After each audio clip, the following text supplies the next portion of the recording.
the phenomenon is not new. Just the terms that they used to name it. Yes, You yeah, know, yeah, yeah. different. No, I think that's true. You know, What? what I remember when I Hmm. was growing up from older women was they would very often be mindful of women, especially younger women, what they would say to and about men, especially in the presence of men, because they were basically, look, you don't want to present some sort of image of women, black women, because that's what we're mostly talking about, but women, So you would hear them say stuff like, "Child, don't say that around them men like that. Don't be talking like that Mm-hmm. around those men like that," Mm-hmm. because they were mindful of the influence of Yeah. certain negativity, Yeah. certain harshness, talking down to a man. Mm-hmm. I remember this one of those judges, one of the black judge, pretty older woman. Yeah. I know who you're talking about. Oh my She God, was it's right talking there. Her about face is right there. how her Hmm. mother warned her, "Don't you ever say certain things to men Yeah, because you'll never be able to Take them back. come back take it from it." back. Take it back. Yeah. And what we see in social media is young women not receiving that advice, Yeah. and they're saying terrible things, Mm-hmm. and they're not realizing what the long-term consequences will be Mm-hmm. of putting that amongst so many men. Yeah. You go and you're attractive or whatever, and you have this viral moment, and millions of people have gotten this, and they've liked it, and Uh-huh. you're getting this blast of excitement about that, maybe even some money from it, and it's great for you, but you have created a Mm-hmm. monster Yeah. that Yeah. extends beyond you Before, and influences lots of other women and lots of other men. And the women, they may change their mind, but a lot of these men, they're remembering this shit, thank you. and they're and Before they're anybody goes, sharing let it, Black Girl learn. Go ahead, and go they're ahead. sharing it amongst other men, and they're learning from it, and they're building from it, and they're creating rebuttals to it. Mm-hmm. And that's Oh, what the women manosphere. don't realize. That exactly what they don't realize is they have created a thing much bigger than themselves. And now some of them want to say they put their hands up Mm-hmm. and wave the white flags. But now, bitches, you all let this thing get out of hand for Get them, Uru. years Get them, Uru. and But no, generations, and bitches. now you have to deal with it. Get them, Uru. Wait, Yeah. wait, wait before anybody goes. Let me play. If Wait, it's go ahead, go Let, ahead. a no, let monster, Uru cook. Let him if cook. it's a monster, you're fucking Dr. Frankenstein. You Yep. created the monster. Yep. Yep. let me Now he's burning let up me the town. let me play this to what Black Rule just said. Let me play this because it speaks exactly to that. We say we're girls, but we're really selfish because anytime we champion rebellion against our men, it backfires on us. Men also watch the same videos that we put out, and they look at the comments of us going, "Yes, sis, you did that. Eat that up. Da da da da da. Yeah, you There you should go, have Black left that Rule. marriage. Happiness over everything." Y'all know that hurts your sister, right? Now, don't get me wrong. There are some women who do leave marriages for really specific reasons. But in totality, from what I've been seeing on the internet, a lot of it is just based off of happiness and being quote unquote miserable. There's a saying going around with men saying men will sacrifice their happiness for a marriage when women will sacrifice their marriage for their happiness. And this narrative is spreading like wildfire to the point where men are being very, very, very, anti-dating. I don't want to say this to discourage anyone, but I need my sisters to understand that the more we broadcast our downfalled relationships, the more you share a one-sided story about how your relationship was so trash or how your marriage was so trash or whatever the case may be, although you feel like you're venting and you're helping, you're not. You're actually harming the dating pool that's out there. You're actually harming your future prospects. It doesn't hit the way we think it hits. We trauma bond together. We hate the opposite side even more. It doesn't eat the way we think it eats. So if you care about your sister, if you're a girl's girl the way you say you are, you're a part of the sisterhood the way we say we are, be careful before you press record and you post. that video. It might just need to stay in the draft. Exactly what Black Rule just said. It's Go ahead. very difficult to socialize men into marriage and family. Remember, we were actually playing the thing from Anthony Mackie.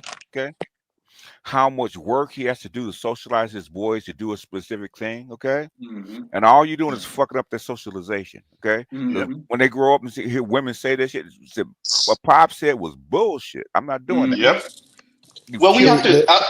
Real quick. I want to speak to what BGS just said. Everybody outside of the Black Rules and BGSs of the world and the Art New Styles of the world admonish men, young men, adolescent men for their resentment at exactly what you just said. Especially in the Black community, you're lied to about girls and women. And what I'm seeing, and that's speaking of, we're talking about red pill rage right now. The reason why the men go through red pill rage is the lie, is that she's sugar and spice and everything nice. And when young men wake up from that, that's where the resentment comes from. That's because exactly what you just said. Because they're socialized to be useful in some way to women around them and to a specific woman that they're going to dedicate their life to. And when you wake up to, oh, that bitch was giving the pussy away to this nigga for shit. Oh, hell no. Right? And it just, that's what I think many of us have gone through it. But even if you haven't, you see other men go through it. And I think it's easy for our society to tell them to get over it. But I don't. What I'm saying is, okay, what the thing is, okay, if men and women don't get together and make families, society will die. Okay, your society is dying as we speak. That's how come they're importing people at a constant rate, is because you're not having replacement people. Okay.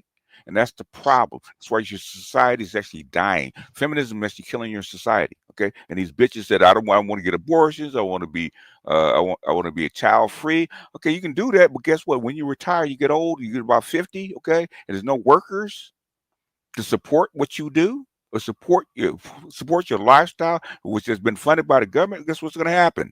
Shout out to Japan.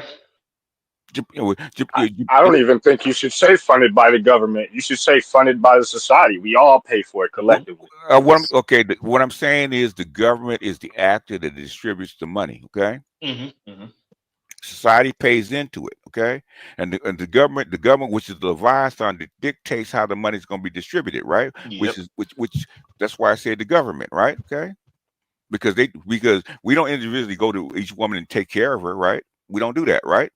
The government dictates how the money is actually going to get distributed. So when the government, we don't have any money, and there is no money to actually give the government, guess what happens to the women? The government says, okay, that's what's happening now, right? You guys. Oh, your social programs and social safety nets out of there. There's a notice, right? I probably will put it up. There's a notice out right now saying that 60,000 people are going to get kicked off of Section 8 within a couple months. Okay. Good already. I mean, good. You say that, but it's good in a sense that they're gonna get their comeuppance. But things, what do you do with these people when they're homeless? Fuck them. That sounds nice. That sounds nice. Like what Ice Cube said. Fuck them. It sounds nice until you start living in a dystopian country. Okay?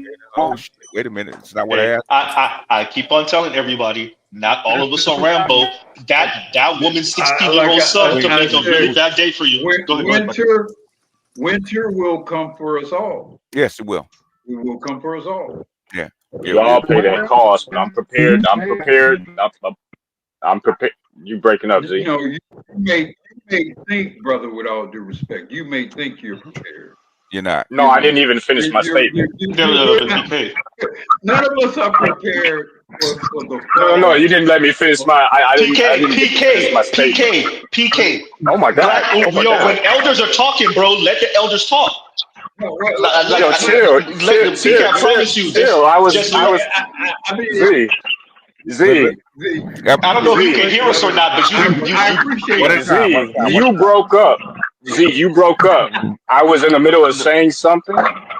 And then Black Guru said something. Who runs the panel? Well, but PK, it is Z's channel though. So if he tells you to stop, bro, you just stop no matter what. That's the only for me. Is just elders first. That's all I'm saying. What I was trying to say to Z is let them go ahead, because it's something about your channel, man. The young men on your channel, they kind of aggressive. They want to have their say. Go ahead. They said Z the millennial. It's a millennial breakthrough. You say you're prepared for what? Finish your statement.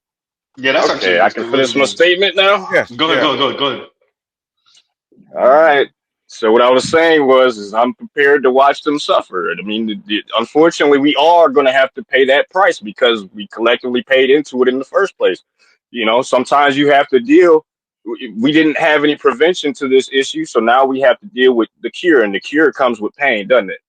Unfortunately, we are going to have to feel that pain. It is what it is. What I'm saying is, unless you live down in fucking Venezuela, okay, you don't know what's coming for you. You don't know. Tell me that you do.